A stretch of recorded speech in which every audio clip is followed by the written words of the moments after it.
Looks like the recording is on. Yep, we're live now. Okay. We'll call our Thursday, August 13th order. We'll start with roll call. And is Brian Hamilton here? Here. Alder Jackson. Not as of yet. Kevin Munson. Here. David Schwartz. Here. Brian Shaw. Here. Jack Young. I'm here. Not. Oh, there he is. Sorry, off in the corner. Okay. Well, it looks like we have a quorum. All righty. And note, to be counted present at the meeting, your camera must be on. Okay. Proof of posting. Do we have our postings in the city, at the airport, and all places necessary? Yes, posted at City Hall, the airport, and on the city's website and email listservs. All righty. I've reviewed last month's minutes. I'm satisfied with them and will accept them as is. If there's any comments for edits or inputs, please let us know now and Brian can get that taken care of. All righty. Then we'll move on to chair report. I just want to thank Rich for really all the very hard work. He probably was putting in 16 to 18-hour days over at getting the airport ready and policing the aviation elements of it for Rock the Ramp. And really thank you very much. That was an enormous amount of time and effort. Of course, we thank Capital Flight for hosting the event and what really appeared to be a great turnout as well. And the Willow Brown Academy that was hosted out at the airport, that's going to be featured on this fall on This Wisconsin Life, by the way. And that also kind of reminds me, every time there's one of these events at the airport, Willow Brown Academy, EAA Young Eagles, and all these other education programs, Rich is gracious about clearing out the hangar, and that's his main hangar, and hosting it for everybody. That's a lot of time and effort. And again, thank you for supporting education in the community, Rich. Really appreciate it. Thank you, David. If I may say, I think Capital Flight did the heavy lifting on this. Our staff certainly helped out, and I was present throughout the evening. But yeah, they deserve the credit, not myself. Yeah, yes, they had a big crew there from the Honor Flight that were policing the gates and doing a lot of the running around and keeping the trash cleaned up and things like that. The EA chapter through chapter oversight and Rich's guidance was providing, I guess we call it aircraft movement assistance and security along the flight line.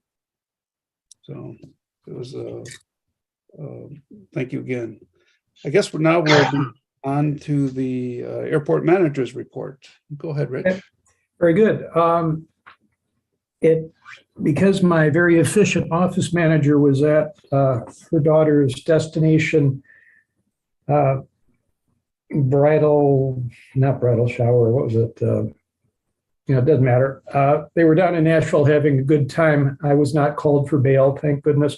But anyway, there may be a few noise complaints or overflight reports that will be moved into next month's notes, but the ones that we did have, and I checked everything that I could, total of 12, considerably less than last month. I do think that's because people have the windows shut and the air conditioning on.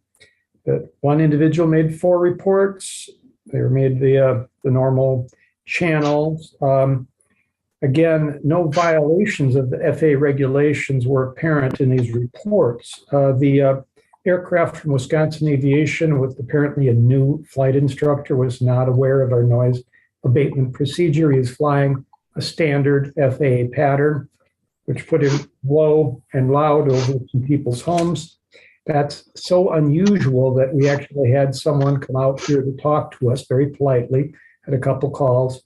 The office manager on at that time is a pilot, a commercial pilot. We got on the radio.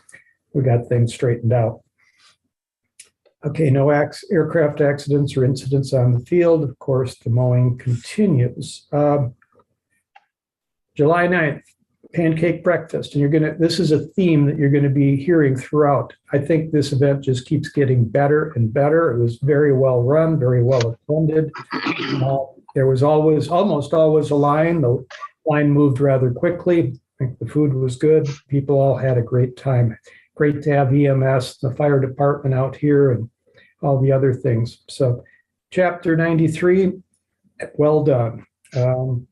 And yes, we do donate the hangar, and that we have to shut it down for a couple days to get everything squared away. And that's the least we can do for good PR with the city and getting people out here. Willow Brown Aviation Camp, what I have down here really doesn't sum it up. They started off a full week, well over a dozen kids, bright kids from areas that are very underrepresented in aviation. We got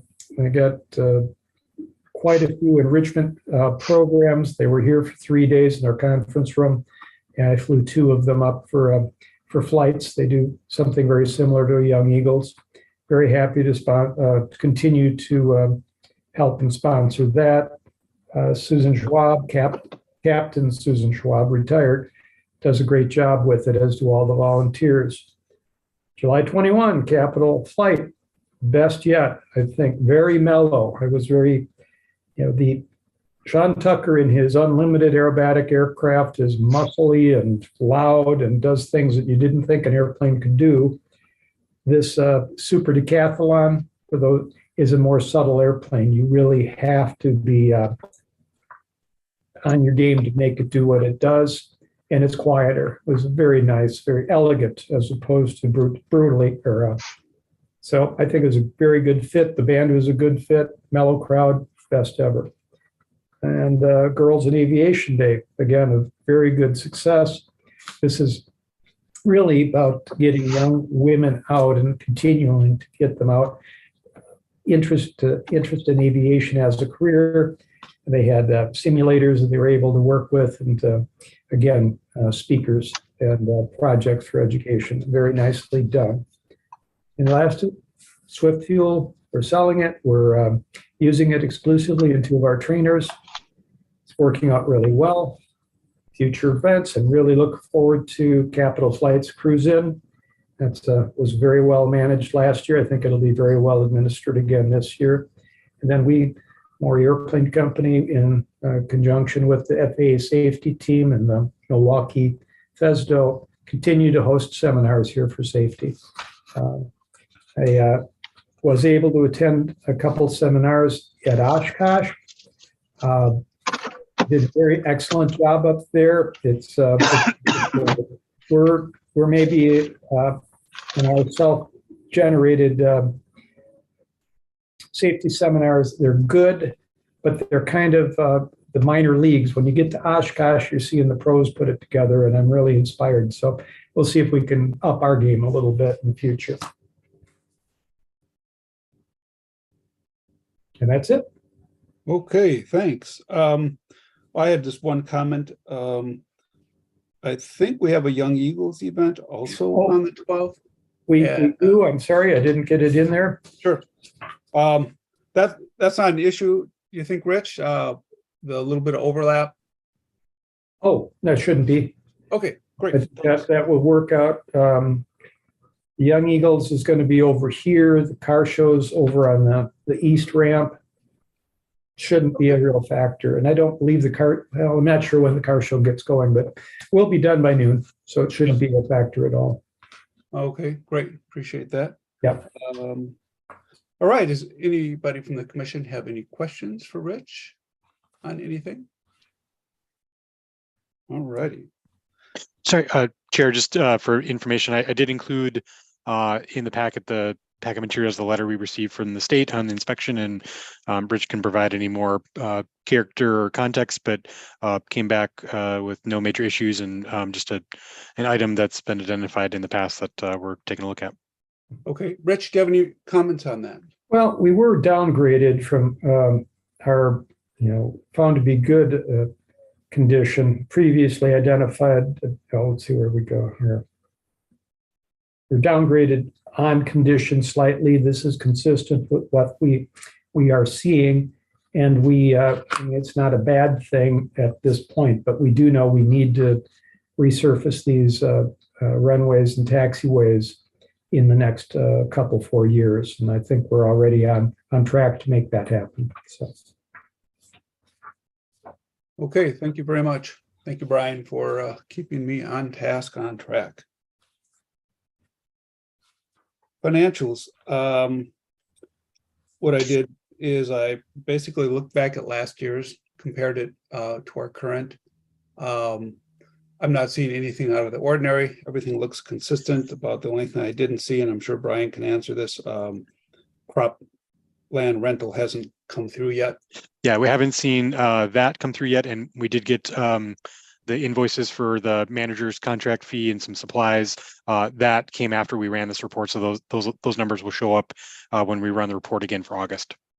Okay, I guess my comment to the commission would be in general is, and what I learned from my predecessor on this is, looking back, at previous financials for the airport, there really should never be any surprise line items. Things are really consistent because we know where all of our sources are, and we know where all of our expenses are, and there's really nothing new in terms of income sources, and there's really nothing new in terms of expenses.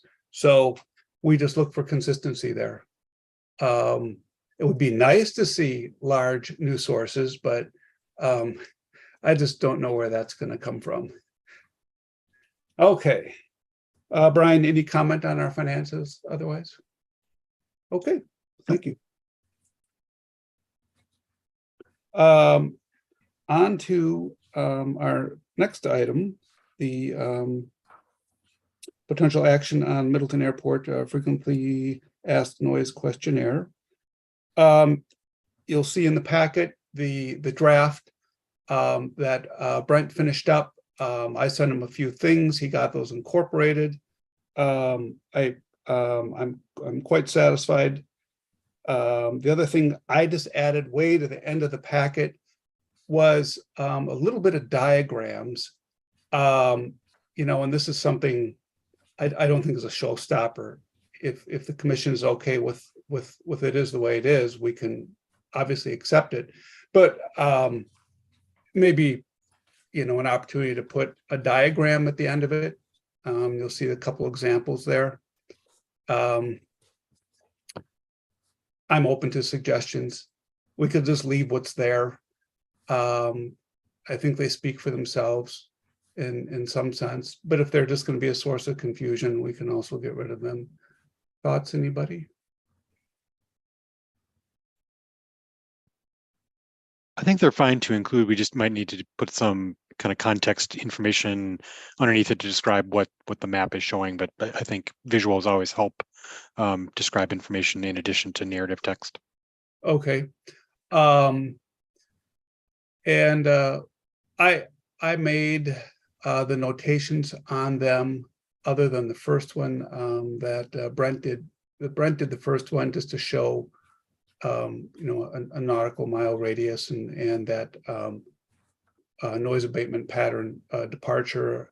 I then made a couple more, which were actual captures off of a aviation GPS, and then a little bit of extrapolation from there. And we could just maybe put a note there and say, this is the standard pattern at the airport. And again, this is for the general public, not for us aviators. So it would be one of these things where when they look at it, is it useful to them or is it not useful?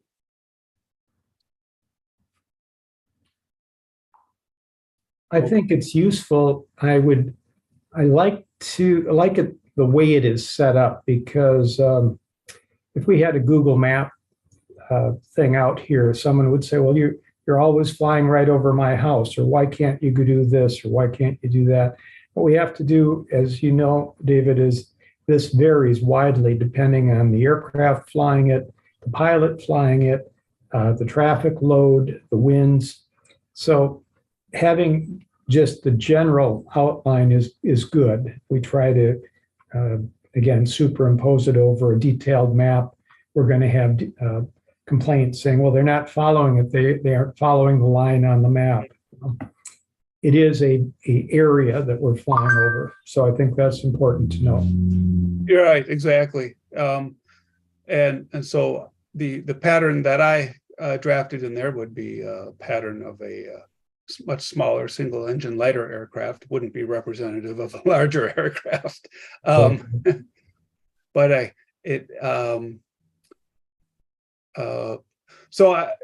Brian, if we want to accept this draft, and Brent, all he could just add, this is a right-hand pattern and this is the noise abatement departure pattern, and that would be it. That would just be, I'm okay with it as is. Yeah, that would be, so the motion would be to accept or approve the document with the addition of some diagrams and staff identified descriptions for those diagrams. And just clarification, this is a left-hand traffic pattern, not a right-hand traffic pattern. That is correct. Okay. Okay, so should I make the motion and someone can second it? All right, so I would make a motion that we simply approve the noise FAQ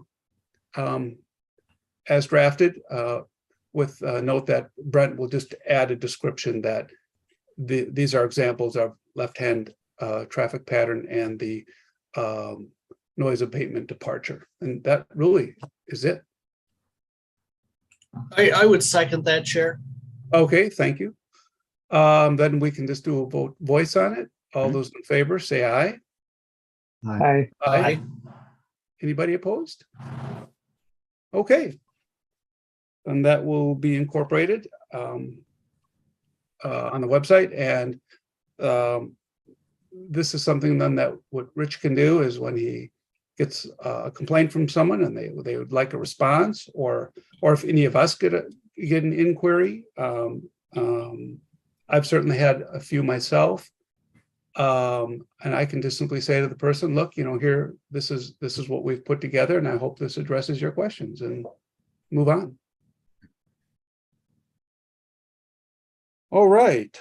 Next item, discussion on potential action on public comment procedures for the Airport Commission meeting. In the packet, you can see the guide that Brian put together that represents the city's current practice. And I guess the question is, has everybody had a chance to review it? What are your thoughts, questions? This is a good opportunity to really ask Brian questions on really, I would say, the limitations and parameters of bringing public comment back into the meeting. And just for a point, just a point of information for everyone. So what's on the screen now is just the same thing that you saw in your packet with just two quick additions, which are in red. I just added a comment just to kind of let the commission know that these are, as the chair just mentioned, these are in line with what the city council uses for their public comment procedures. And then on the third bullet point, after some further reflection, that the city council doesn't require pre-registration for public comments, so somebody can come up to the meeting and register that evening to speak. So we would mirror the same practice, but we would just encourage people to let myself or the chair know if they were interested in speaking, just so we could have a list and more for timekeeping purposes than anything else. So that's the only other change that's included in these bullet points from what was in your packet. Thanks. And my comment would be, and just looking back historically, what happened is, public comments were very often misleading, and there was a lot of misinformation in those comments. And what we ended up having was, a person making a public comment would say something that was just outright misleading, and did not represent the airport, and it was completely lacked facts. And this got pretty heated, especially in the areas when we got into lead levels discussion and EPA findings, and even Dane County released a report on this. And obviously, if we're going to let people speak, they can say whatever they want, correct, Brian? Yes.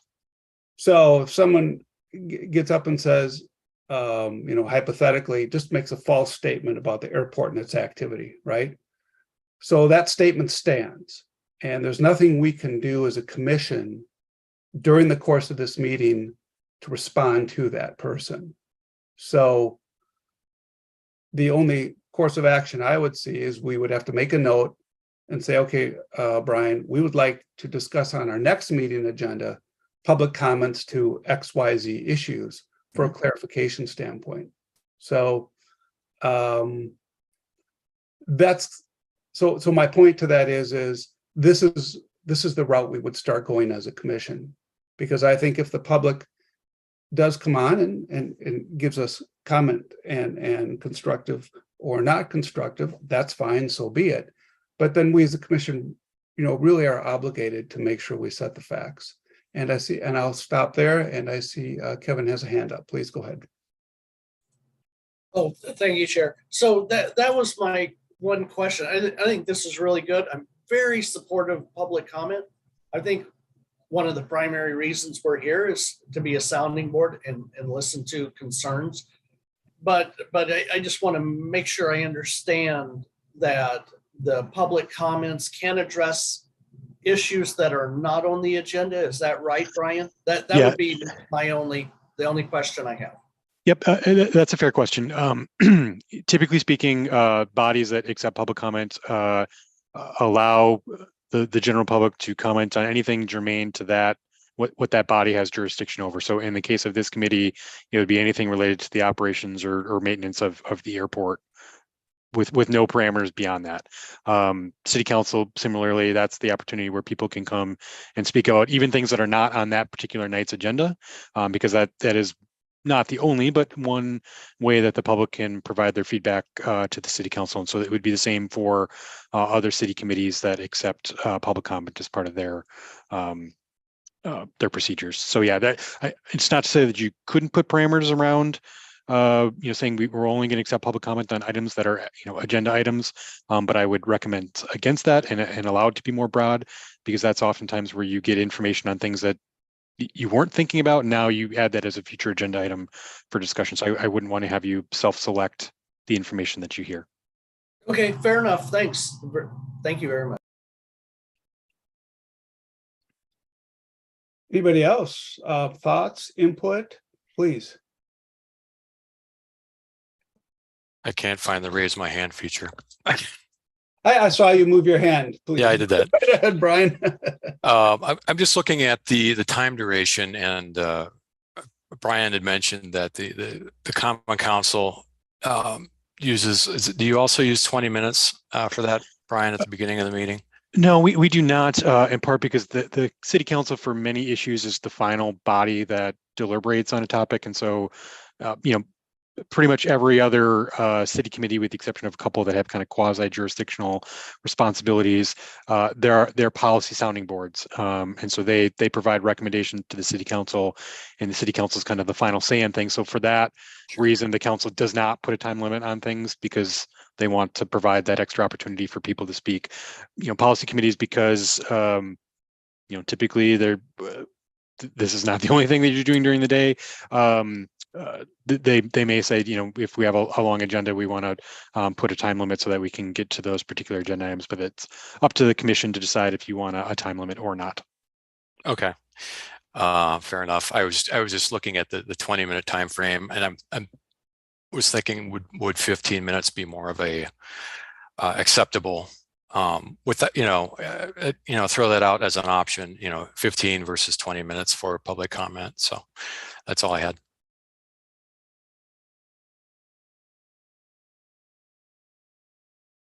So my question then is the time frame, the 20 minutes, that is what the city currently has in place for all commissions, or? No, that was something that this body, when we talked about it at the last meeting, somebody threw that out as an option. So that's why I put it in here in the draft, but you're welcome to modify that as you see fit. So you could add 15 minutes, and the body also always has the option to extend the time for public comment. So if you wanted to via vote, if you ran up to the 15-minute clock and you felt the need to continue to hear public comment, you could choose to extend it for additional time by a vote of this body if you chose. So you can pick what number that, whether 15, 20 minutes, some other number, you're able to select that for this body. Okay, got it. Well, I mean, I have no problem with Brian's suggestion. Commissioners, any thoughts on time limit? Jack, please go ahead. Yeah, I got to change the name. It's Jack in my first initial of my last name, so I'm not sure why it's Jackie. I like the 15 minutes as well. I'm just curious, are we, either David or Brian, are you guys getting inquiries today or over the last couple of months for public input on the meetings? Yeah, I would say we've gotten feedback over the last year since I've been here with the city, kind of asking if this body, the commission, would reconsider and reopen the public comment period. So that's why we, with the kind of changeover in body, put it, for this group to discuss. But your sense right now would be the 15 minutes would be sufficient for the kind of input you're receiving?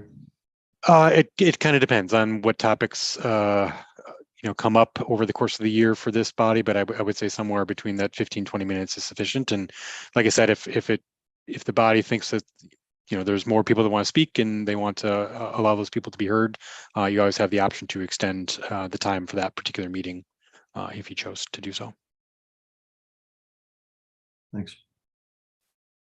Brian Shaw. Thanks. I mean, I think 15 minutes sounds fair, but then doing math, if everybody speaks for 3 minutes, that only gives 5 people an opportunity to speak. But as long as we're committed to extending that, if there's more than 5 people that are interested in speaking, then I can support the 15 minutes. 20 gives us, almost 7 people. It's almost double, 50% more than what 5 is.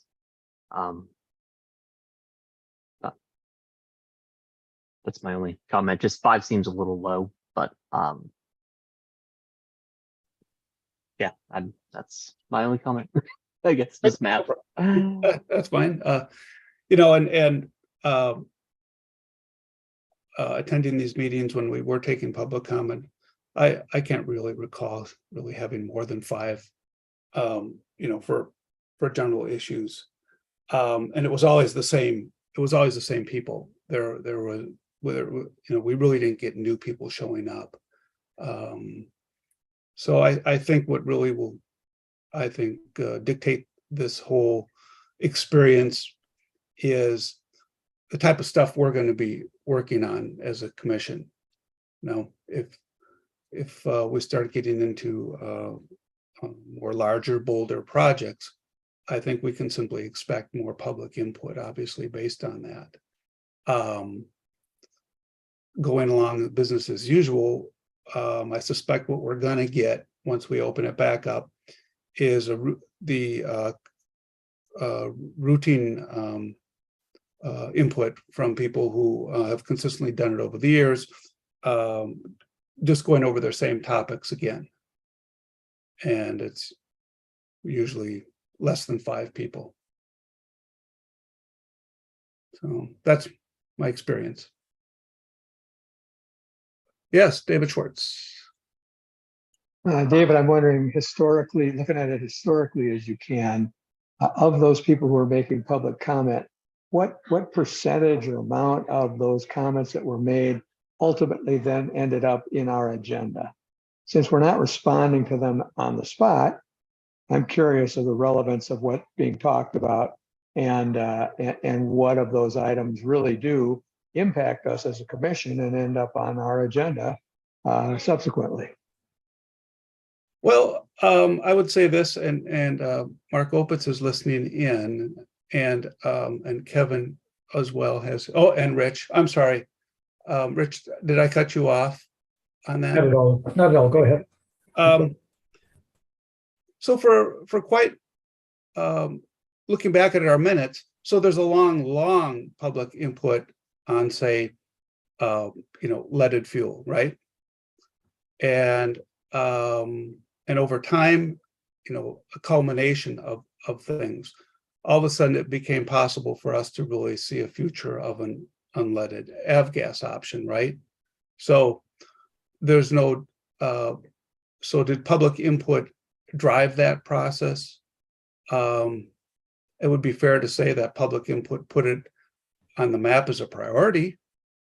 Did public input come along where someone actually said, hey, the fence line looks really, really bad, and I see a bunch of weeds out there. Would you guys clean that up? I don't recall that kind of stuff. It usually was some of these larger issues that were already out there. Go ahead, Rich. Oh, well, we will revisit right-hand traffic pattern more than likely, because that will be something, it comes up every couple of years. Right. That is often one of the talking points that is considered. So there are a number of things that we certainly, we're not ignoring what people are seeing, but at one point there was a concerted campaign to insult John Halleck to his face, to the extent hoping that he'd lose his temper, which he didn't. But it was truly impressive to watch John simply say, thank you for your input, and move on to the next person. So, anything can happen at these things. And some stuff is relevant, some stuff we're already working on. We have channels that work. People get a hold of representatives, a hold of your alders, a hold of me, and bring items to our attention. Public comment, that is another venue to do exactly the same thing. Mark, I saw you fire up your video. Since you mentioned me, I just wanted to let you know I was here. I do have a thing. Okay. I'm just available as a resource if necessary. Yeah. Well, Mark does have a lot of history as a resource, and I think to answer David Schwartz's question, Mark, do you think we chipped away at that, or can you add anything else to that? Because I think his point is an excellent point. If we get something consistent from the public, sure, it does show up on an agenda. But to Rich's point, request for right-hand traffic, right? And we know the history and the research on that, and why decisions are where they are right now. And so, obviously the process works, and we listen to people. So Mark, what do you think? Well, a couple reactions, I guess. Obviously, with public comment, that was centered on the airport master plan. That was a big theme. And the use of the fuel type as well. There were times when I took minutes in the past that I noticed and pointed out on some occasions that there was discussion in response to public comment that was taking place.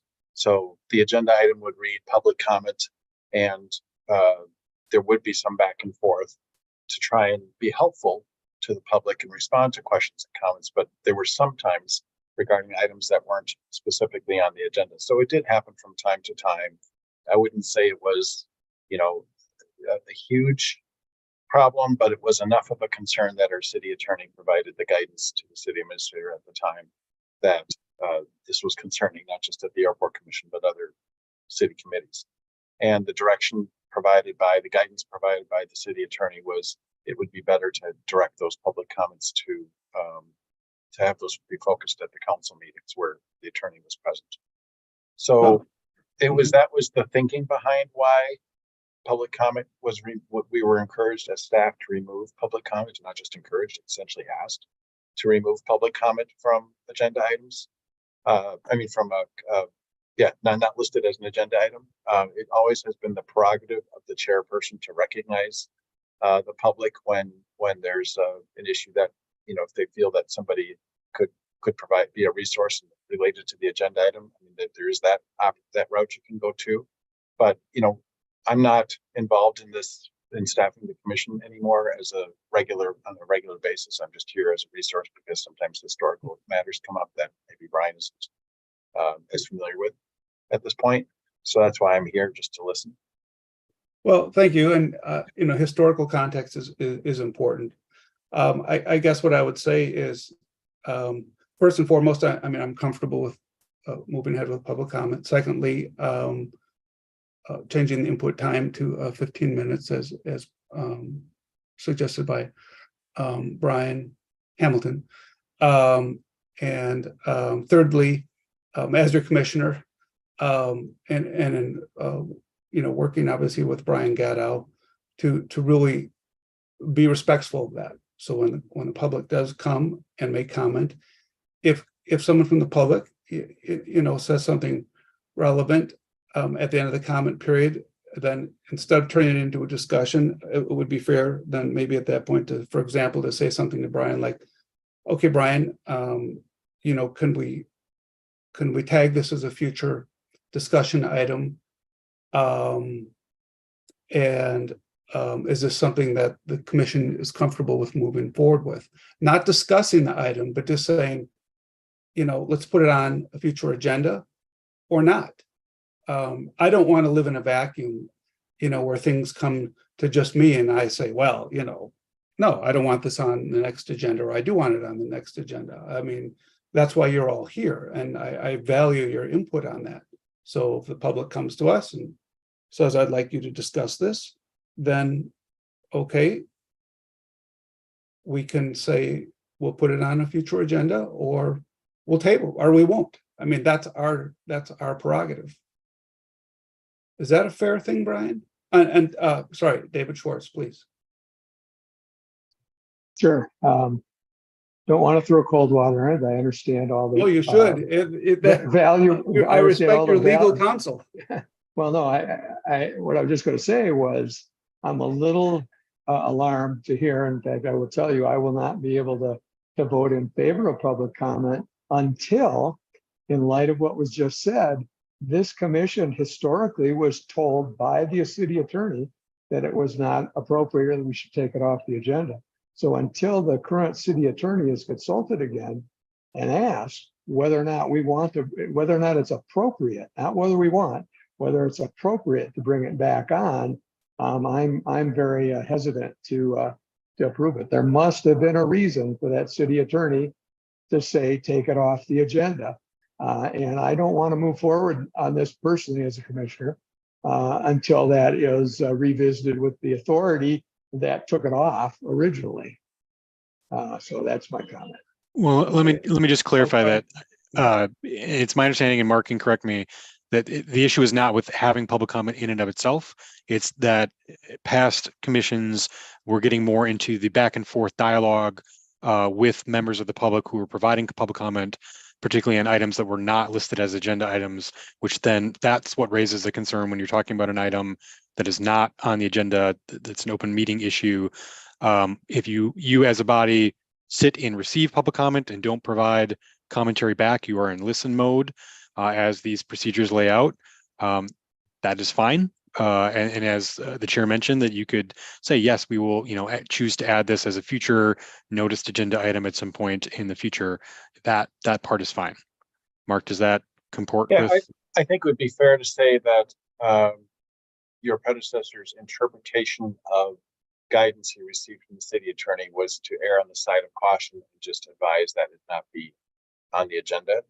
But I'm not, as long as it's properly, and you as staff obviously fully capable of this, obviously, to make sure that agendas don't, that open meetings law is complied with.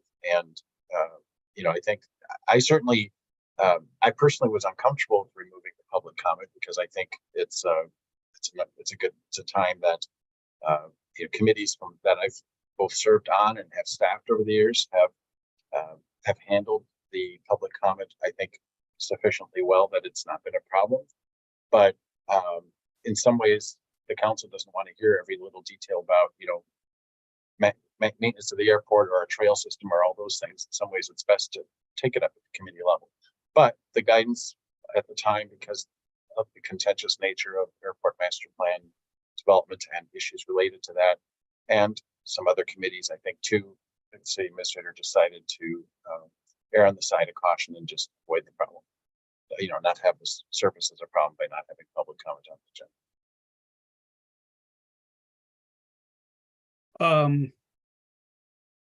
Brian, could we make a motion, for example, to move ahead with public comment, modify 15 minutes, and ask for our city attorney clarification or simply review?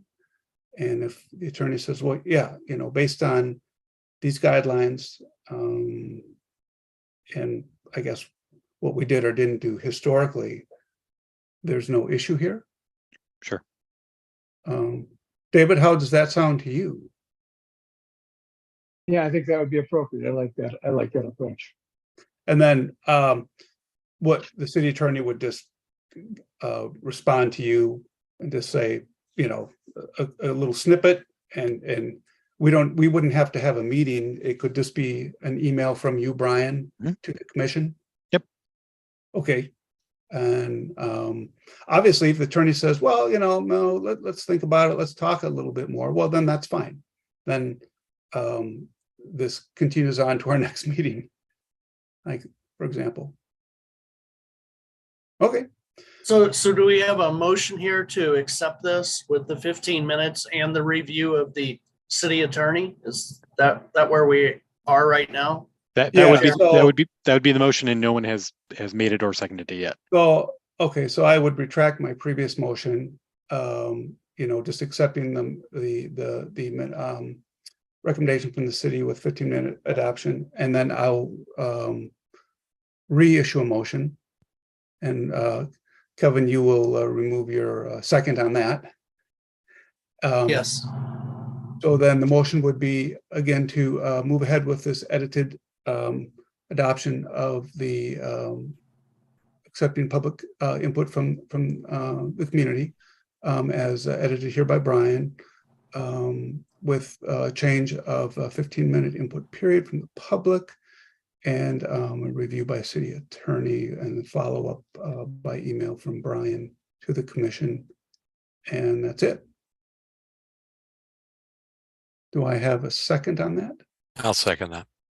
Okay, thank you very much. Thanks. Brian Hamilton seconds. Okay, so we'll take a vote on that again. All those in favor say aye. Aye. Aye. And anybody opposed? Great, thank you much. I think that brings us really pretty much right down to the end of our discussion and action items. So future event items, I'll throw one item out there. And of course, commission, if you have other thoughts and ideas for future items, please do that as well. I think now that we have noise sort of covered, the other thing that we get a lot of inquiries from the public on, and I'm also just providing input to you on what I get back from Common Council as well, is a plain language, and this is where I would look to Brent for some guidance. I see he's gone, but we can pass that on to him. A plain language document and guidance on really leaded and unleaded fuels. And when I say plain, that's PLAIN. And that might be useful. We're constantly asked, I get emails regularly Commission members ask about it common council members ask about it regularly.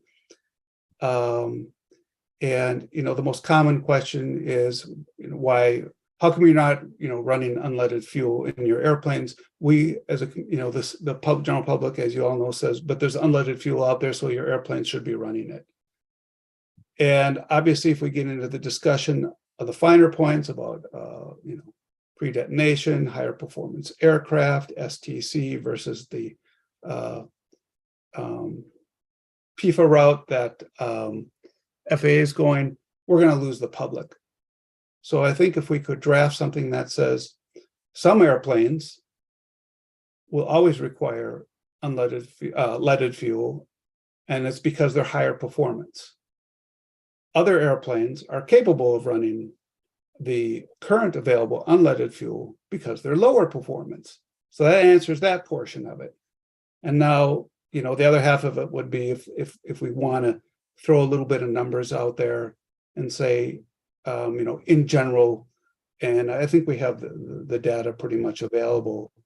But even though about 60% of the aircraft at the airport are capable of running a UL-94, they don't represent the volume of fuel consumed, because the volume is still consumed by engines that are of higher performance and simply require the 100 LL.